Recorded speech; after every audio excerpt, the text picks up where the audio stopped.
Hello everyone, welcome back to my YouTube channel Multiplied Educations.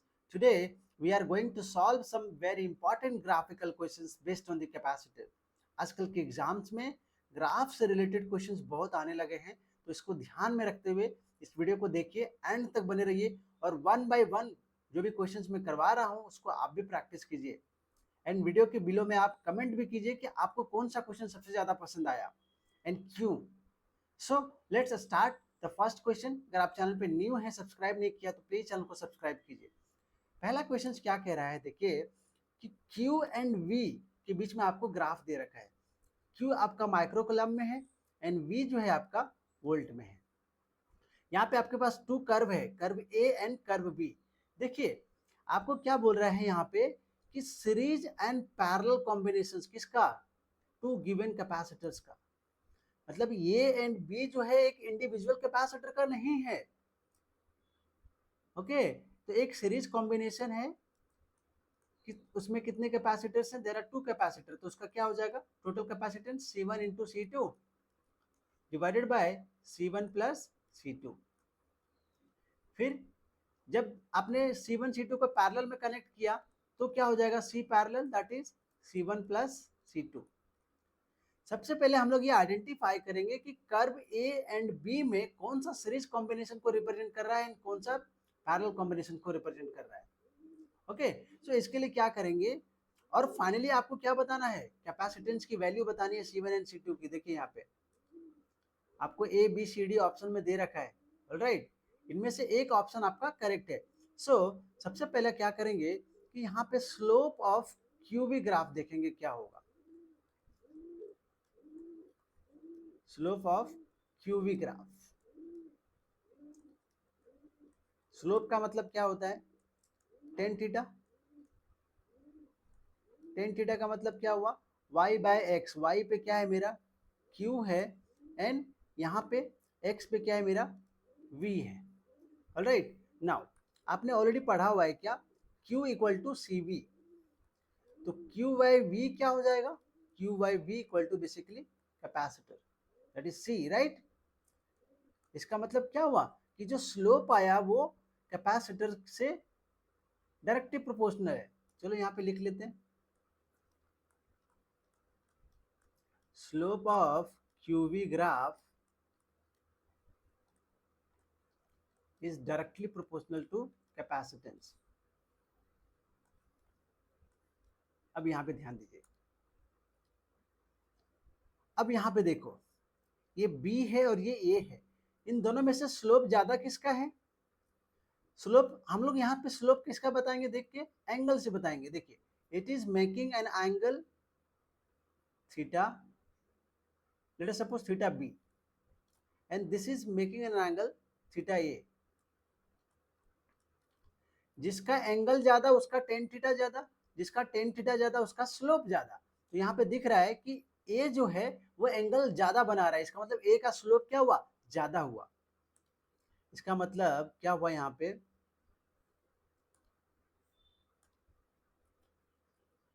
कि जो सी ए है वो क्या है, ग्रेटर है सी बी के कंपैरिजन में।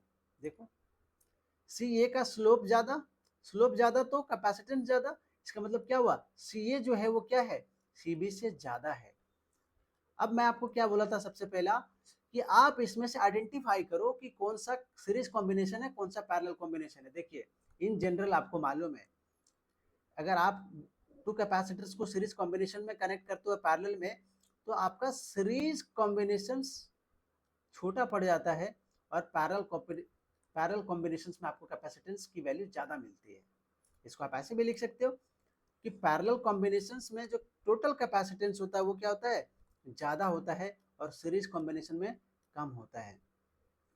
तो यहाँ से क्या पता चला, अगर मैं इसको 1 बोल दूँ और इसको मैं 2 बोल दूँ, तो यहाँ से क्या मालूम चला कि जो ये है वो किसको रिप्रेजेंट कर रहा है, बेसिकली ये जो आपका है वो रिप्रेजेंट कर रहा है किसको, पैरेलल कॉम्बिनेशंस को, दैट इज सीपी को। एंड बी जो है वो आपको रिप्रेजेंट कर रहा है किसको, सीरीज कॉम्बिनेशंस को। यहाँ पे लिख लेते हैं,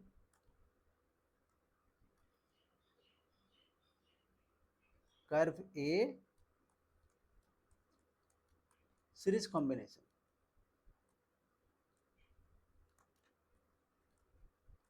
alright, and curve B that is parallel combination. बहुत ही अच्छा क्वेश्चन है।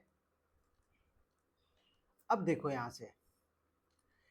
से तो हमने पता तो कर लिया कि ये पैरेलल कॉम्बिनेशंस का है, ये सीरीज कॉम्बिनेशंस का है। अब देखिए थोड़ा सा और इंटरेस्टिंग होने वाला है। अभी यहाँ पर सॉल्व नहीं हुआ आपका क्वेश्चन, आप क्योंकि आपको देखो C1 C2 का वैल्यू सेलेक्ट करना है, इसमें से कौन सा होगा।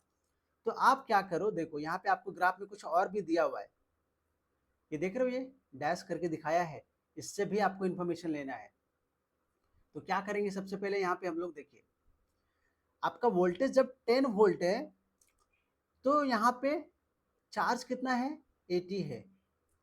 और ये किसको रिप्रेजेंट कर रहा है, ये बी के लिए है। और जब वोल्टेज 10 है तब आपका चार्ज कितना, दैट इज 500 माइक्रोकूलम। कहाँ से, कर्व ए से। सो हम लोग क्या करेंगे, वन बाय वन सॉल्व करेंगे इसको। फॉर कर्व ए, कर्व ये मेरा किसके लिए है, कर्व ये मेरा पैरेलल कॉम्बिनेशंस के लिए है।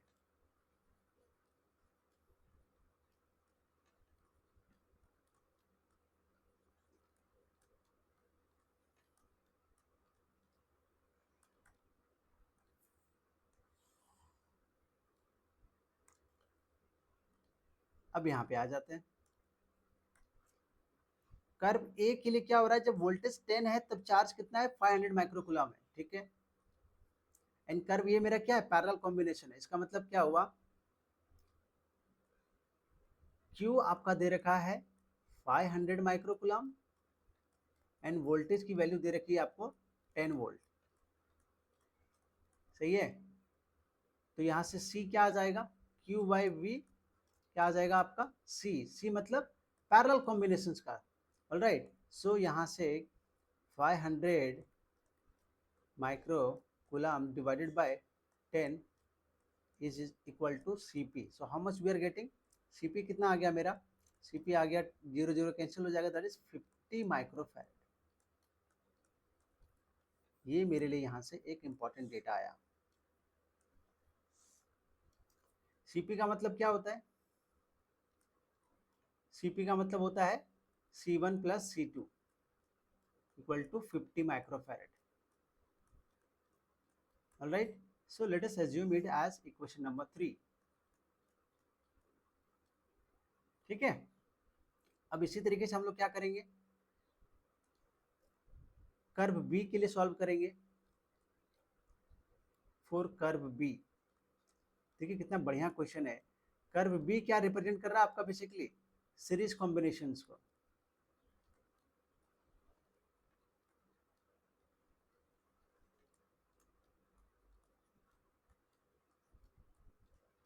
सीरीज कॉम्बिनेशन है। ऑलराइट, सो यहां से क्या करने वाले हैं हम लोग, आपको चार्ज का वैल्यू दे रखा है, चार्ज का वैल्यू कितना है, कर्व बी के लिए चार्ज का वैल्यू कितना है, 80 microcoulomb and voltage is 10, 80 microcoulomb and voltage is 10 volt. Alright, so यहाँ से आपका क्या आ जाएगा, Q by V which is basically C मतलब सीरीज कॉम्बिनेशंस का। क्या आ गया, वैल्यू पुट कीजिए, 80 micro coulomb divided by 10 volt is how much, आपका जो सीरीज कॉम्बिनेशंस का टोटल कैपेसिटेंस है वो आ गया 8 माइक्रोफैरेड। जीरो जीरो कैंसिल हो जाएगा। सो यहाँ से मैं एक और एक्सप्रेशंस लिखने वाला हूँ। CS का मतलब क्या हुआ, C1 into C2 divided by C1 plus C2 equal to how much, 8 microfarad.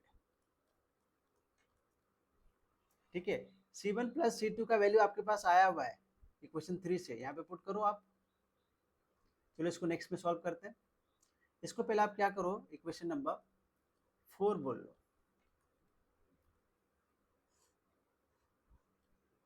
From third and four from equation 3 and 4.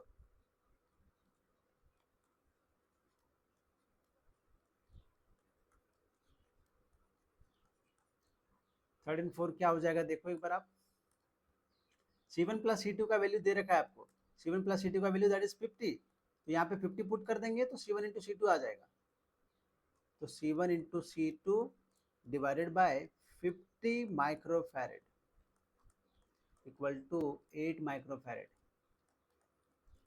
यहाँ से आपको क्या मिला, C1 इंटू C2 की वैल्यू मिल गई कितना, 8 5 जा 40, that is 400 microfarad. Microfarad multiply हो रहा है, सो माइक्रोफैरेड स्क्वायर. इसको आप इक्वेशन 5 बोल लो. This is your equation number 5th.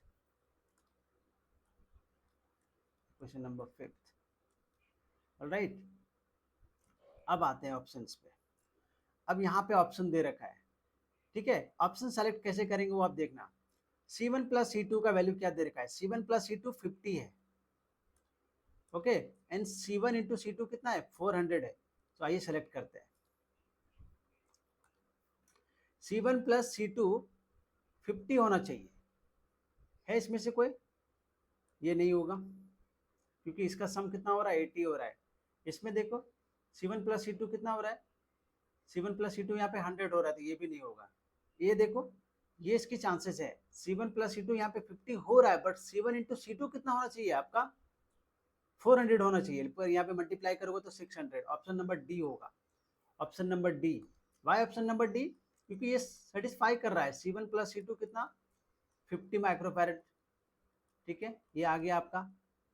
उसके बाद C1 इंटू C2 कितना आया, that is 40 into 10, that is 400 microfarad square.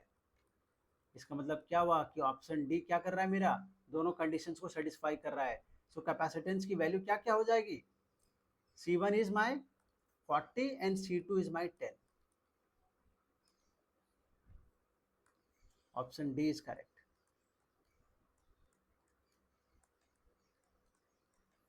Option D is correct. All right. यहाँ से आप लिख सकते हो C1 is basically 40 microfarad and C2 is basically 10 microfarad. So this is your answer. I hope आपको समझ आ गया. अगर कोई डाउट है तो मुझे आप कमेंट में बताना कि ऐसा क्या नहीं समझ में आया. So this is a beautiful questions. Okay, let's jump to the question number 2. Question number 2 क्या है, देखिए यहाँ पे क्वेश्चन नंबर 2 में भी क्या है कि V जो आपका वोल्टेज है और जो चार्ज Q है उसके बीच में ग्राफ है. देखो पहला जो क्वेश्चन आपने सॉल्व किया ना, वो यहाँ पे क्या था, चार्ज था, यहाँ पे वोल्टेज था. चेंज हो गया यहाँ पे, देख रहे हो. एक्सिस चेंज होने से क्या स्लोप में चेंज होगा, चेंज होगा. नेक्स्ट हम लोग देखते हैं क्या बोल रहा है यहाँ पे, कैपेसिटर ए एंड बी. यहाँ पे इंडिविजुअल कैपेसिटर ए है, इंडिविजुअल कैपेसिटर बी है. ओके, क्यू क्या है, चार्ज स्टोर्ड है दोनों में. ना आपको बताना है कि दोनों में से किसका कैपेसिटेंस ज्यादा होगा. चलिए वही कंसेप्ट यूज करेंगे वापस से. स्लोप हम लोग सबसे पहले बताएंगे कि क्या होने वाला है. चलो यहाँ पे लिखता हूं, slope of VQ graph, capital Q है, राइट, यस. सो VQ ग्राफ क्या हो जाएगा, टेन थीटा तो आपका होता ही है किसी भी स्लोप का ग्राफ जो है. y by X, y by X, y axis पे क्या है, v है, और x एक्सिस पे क्या है, q है. तो यहाँ पे लिख लो v बाय क्यू. देखो आपने फॉर्मूला पढ़ा हुआ है क्या, q equal to C V. तो यहाँ से क्या हो जाएगा, देखिए आप, v अपॉन q, तो c क्या हो जाएगा, इधर आ जाएगा. So 1 by C. तो यहाँ पे क्या लिख सकते हैं अपन, 1 बाय सी. स्लोप क्या आ गया, slope is equal to 1 by C. इसका मतलब क्या हुआ कि जो आपका स्लोप है वो कैपेसिटेंस से इनवर्सली रिलेटेड है. यहाँ पे लिख लो, इसका जरूरत है आगे कंपेयर करने में काम आएगा. मतलब जिसका स्लोप ज्यादा। इस स्टेटमेंट का मतलब क्या हुआ, जिसका स्लोप ज्यादा उसका कैपेसिटेंस कम, जिसका स्लोप कम उसका कैपेसिटेंस ज्यादा। चलो अब यहाँ पे हम लोग देखेंगे स्लोप किसका ज्यादा है।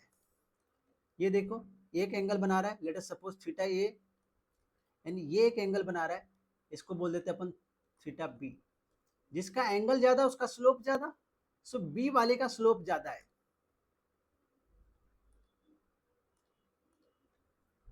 स्लोप ऑफ बी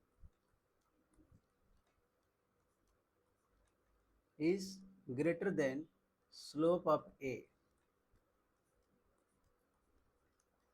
यहाँ पे आपने क्या देखा कि स्लोप और कैपेसिटेंस का इनवर्सली रिलेशन है। इसका मतलब क्या हुआ, स्लोप B का ज्यादा है तो क्या हो जाएगा, कैपेसिटेंस क्या हो जाएगा, B का कम हो जाएगा, एंड कैपेसिटेंस A का क्या हो जाएगा, ज्यादा हो जाएगा। इनवर्सली रिलेशन है। ओके, इसको अगर आप इक्वेशन 1 बोल दो तो यहाँ पे आप लिख सकते हो कि कैसे लिख रहा हूँ ये, from equation 1।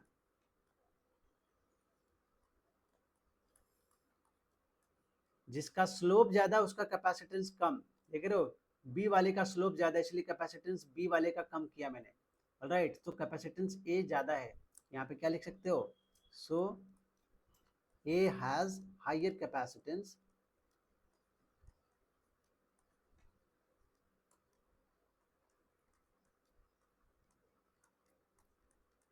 Then B, than B, right. Okay, ये आपका ऑब्जेक्टिव नहीं था, ये आपको सॉल्व करके दिखाना था, तो ए वाले का ज्यादा आया, ठीक है। C A is more than C B, ठीक है। This is your one line statement. Finally यही आपका आंसर आया है, ठीक है। सो होप आपको ये क्वेश्चन भी समझ आया, कोई ज्यादा टफ नहीं था, वही स्लोप का कंसेप्ट बस लगाया यहाँ पे मैंने, ऑलराइट। सो क्वेश्चन नंबर 2 हो गया। क्वेश्चन नंबर 3 पे आते हैं। क्वेश्चन नंबर 3 थोड़ा सा ज्यादा इंटरेस्टिंग है, क्यों, यहाँ पे देखो, अभी तक अपन क्या यूज कर रहे थे, स्लोप का कंसेप्ट यूज कर रहे थे, बट यहाँ पे यूज नहीं होगा स्लोप। क्यों नहीं यूज होगा उसका भी रीजन है। देखो क्या बोला कि चार्ज एंड वोल्टेज का ग्राफ है, दिख रहा है, ठीक है। आपसे क्या पूछा जा रहा है कि कौन से कैपेसिटर में इलेक्ट्रोस्टैटिक एनर्जी ज्यादा स्टोर होगी, more. Capacitor X and capacitor Y में दोनों में से किस में ज्यादा चार्ज स्टोर होगा। अब आप ये सोच रहे हो कि एनर्जी का कंपैरिजन कैसे करें, एनर्जी दोनों में से ज्यादा किसका होगा, क्या यू एक्स ज्यादा होगा यू वाई से, या फिर यू वाई होगा ग्रेटर देन यू एक्स, ये आपको पता करना है। कैसे करोगे आप, यहाँ पे हम लोग क्या करेंगे, एरिया अंडर द कर्व का कंसेप्ट लगाएंगे। क्या होता है सीख लेते हैं यहाँ पे, एरिया अंडर क्यूवी ग्राफ।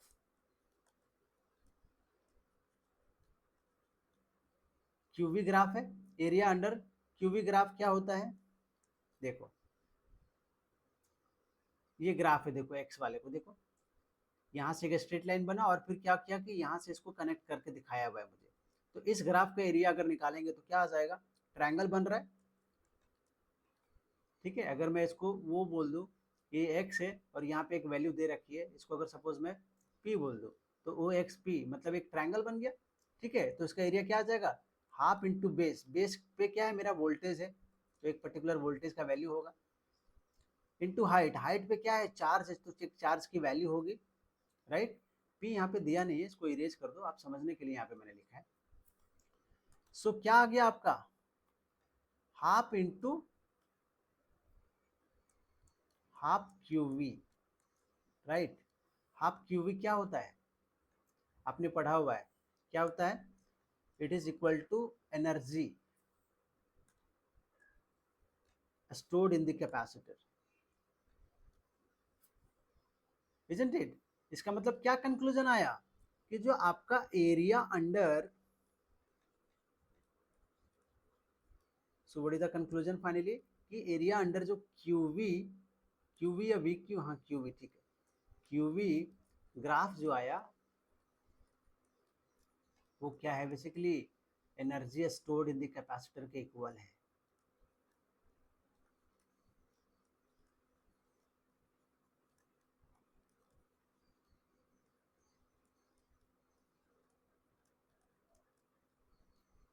समझ गए? This is the conclusion. ये आपका कंसेप्ट है। इस कंसेप्ट को आप आगे के भी क्वेश्चंस में यूज कर सकते हो। आपको अगर नहीं आता है तो इस कंसेप्ट को आप जरूर लिखिए, हाईली रिकमेंडेड। अभी सॉल्व नहीं हुआ है। आइए वापस से, मुझे एनर्जी कंपेयर करना है कि दोनों में से एनर्जी ज्यादा किसका स्टोर होगा। जिसका एरिया ज्यादा होगा, area under the cubic graph जिसका ज्यादा होगा, उसका क्या होगा, उसका उसमें एनर्जी ज्यादा स्टोर होगी। ऑलराइट, चलिए अब यहाँ पे देखो, ये डैश करके दिखा रखा है, इसका मतलब भी है कुछ। इसका मतलब क्या हुआ कि वोल्टेज की एक वैल्यू फिक्स कर दी। लेट अस सपोज 10 वोल्ट, हो सकता है 10, हो सकता है 20, हो सकता है कुछ भी एक वैल्यू होगी यहाँ पे। तो एक फिक्स वैल्यू पे, वोल्टेज की एक फिक्स वैल्यू पे देखो, एक यहाँ पे चार्ज की वैल्यू आ रही है और एक यहाँ पे चार्ज की वैल्यू आ रही है, इजंट इट?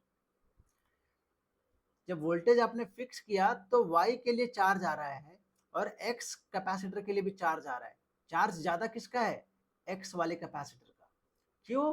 क्योंकि देखो यहाँ पे ग्राफ आपका कैसा है, y एक्सिस पे ये एक छोटी वैल्यू है, एक बड़ी वैल्यू है। मतलब जब आपने वोल्टेज फिक्स किया तो जो कैपेसिटर y है उसका चार्ज क्या है, एक छोटी वैल्यू है, और कैपेसिटर x की जो चार्ज है वो क्या है, एक बड़ी वैल्यू है। चलिए इसको भी हम लोग लिखते हैं यहाँ पे,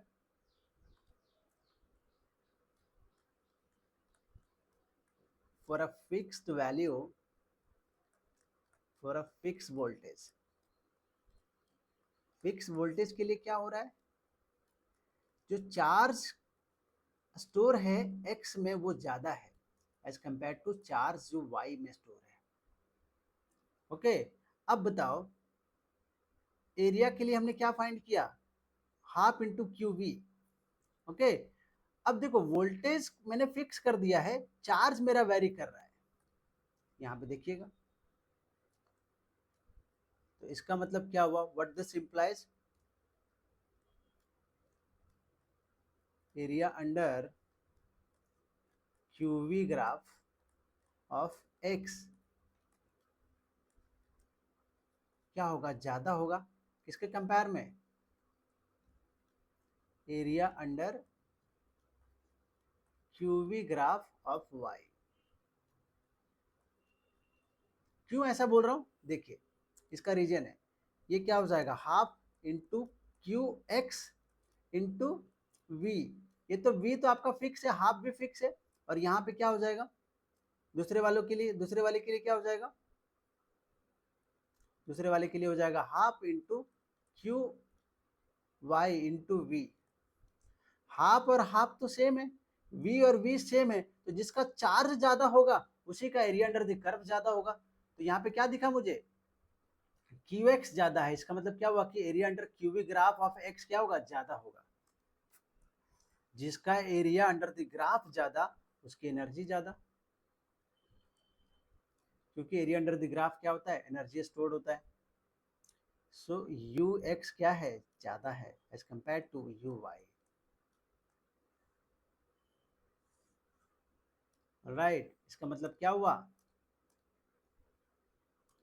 energy in capacitor x,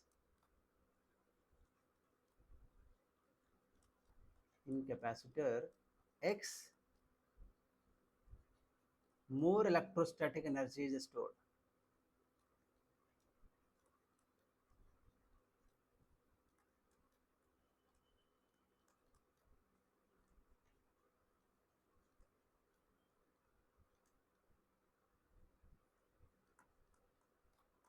As compared to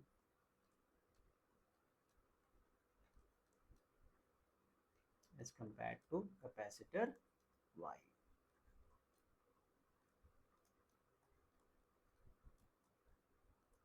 Okay, so this is your final answer. यहाँ पे आप एक बार चलो वापस से क्वेश्चन पे आओ, कौन से कैपेसिटर में एनर्जी ज्यादा स्टोर होगी, एक्स वाले में ज्यादा होगी, U X is more as compare to U Y. Okay, so I hope आपको सब कुछ समझ आया। अगर फिर भी कोई डाउट है तो आप कमेंट कीजिए, बताइए मुझे, क्योंकि आपके कमेंट मेरे लिए बहुत ही वैल्यूबल फीडबैक की तरह काम करता है। मैं उसमें कुछ इम्प्रूव कर सकता हूँ। अगर आपको कुछ नहीं समझ आया तो मैं वहाँ पे भी आपको कमेंट सेक्शन में भी एक्सप्लेन करता हूँ। ओके, सो अगर वीडियो पसंद आया गाइस, यहाँ से आप कुछ नया सीखे तो प्लीज़ वीडियो को लाइक कर दीजिए, शेयर कीजिए अपने फ्रेंड्स के साथ। चैनल को सब्सक्राइब नहीं किया तो प्लीज़ चैनल को सब्सक्राइब कीजिए। Thank you so much. मिलते हैं अगले वीडियो में एक नए कंटेंट के साथ। Thank you so much.